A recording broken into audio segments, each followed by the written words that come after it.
Where are you? In the bedroom. Take your bra off. Stop it, darling. No. Go on. Now. The year was 1971, and British cinema was about to get a reality check. Get Carter, directed by Mike Hodges, wasn't just another crime thriller. It was a brutal, unapologetic, and raw portrayal of the underworld, a film that tore down the romanticized image of gangsters and replaced it with something far more chilling. Michael Caine, known for his suave charm, took on the role of Jack Carter, a ruthless enforcer on a vengeful rampage.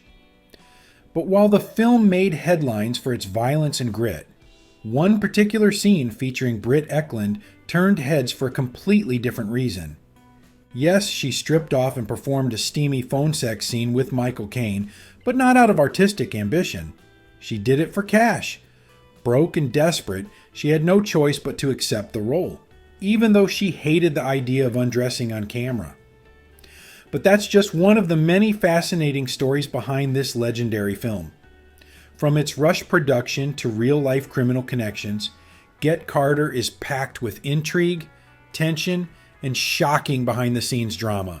So, what made this film such a game changer? Let's dive in. The film was based on Jack's Return Home, a 1970 novel by Ted Lewis.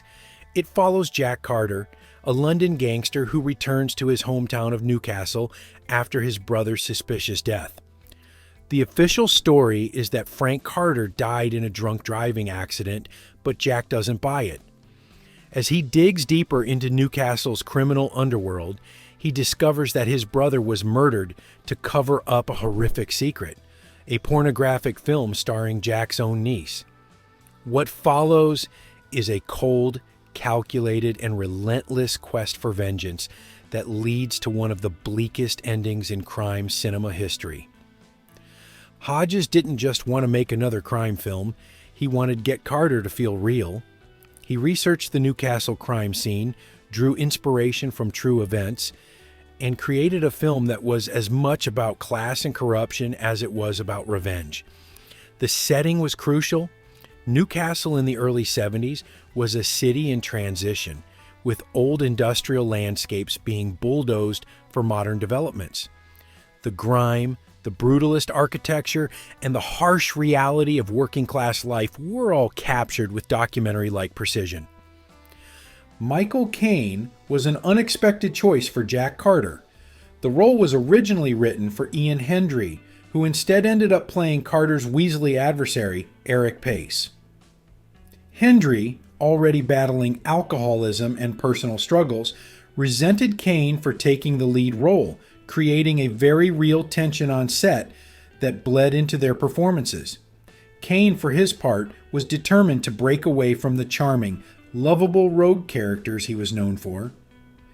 Gangsters in English movies were always stupid or funny, he later said. I wanted to show that they were neither. And show it he did. His Carter is terrifying, calm, efficient, and utterly ruthless. He doesn't just kill, he executes.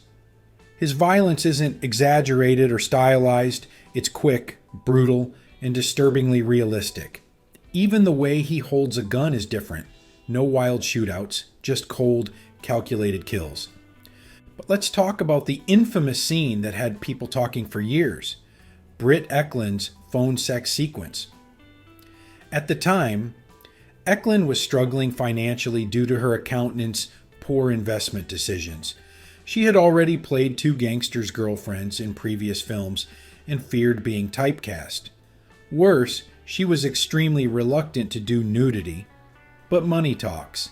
The film needed a steamy scene, and she needed a paycheck.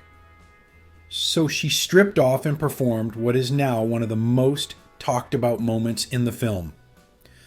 Years later, she admitted that while she hated doing it, she was ultimately glad she took the role, because Get Carter became a classic. The film was shot in just 40 days on a modest budget. Many of the extras were locals, people who just happened to be in the right place at the right time. The pub singer, Danae Wilde, was a real-life Newcastle character known for her loud personality and constant cursing.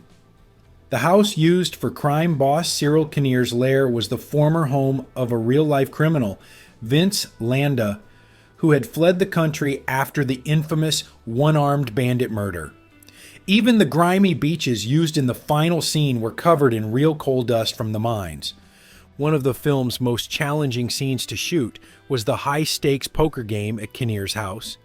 The lighting was difficult, the dialogue was layered, and John Osborne, who played Kinnear, spoke so softly that the sound crew struggled to capture his lines. Hodges later regretted not rehearsing the scene more thoroughly. Then there's the climactic chase. Carter's relentless pursuit of Eric Pace along the industrial coast is one of the most chilling moments in the film. But what most people don't know is that it was shot in reverse. Hendry, out of shape and breathless, would have struggled to run and then perform his death scene convincingly. So, they shot his death first and then filmed him running afterward. The film's soundtrack, composed by Roy Budd, was recorded live to picture, a rarity for films of that time. Budd, playing multiple instruments simultaneously, created a minimalist jazz score that added to the film's cold and detached feel. That eerie piano theme? It was recorded for just £450, yet it became one of the most iconic film scores of all time.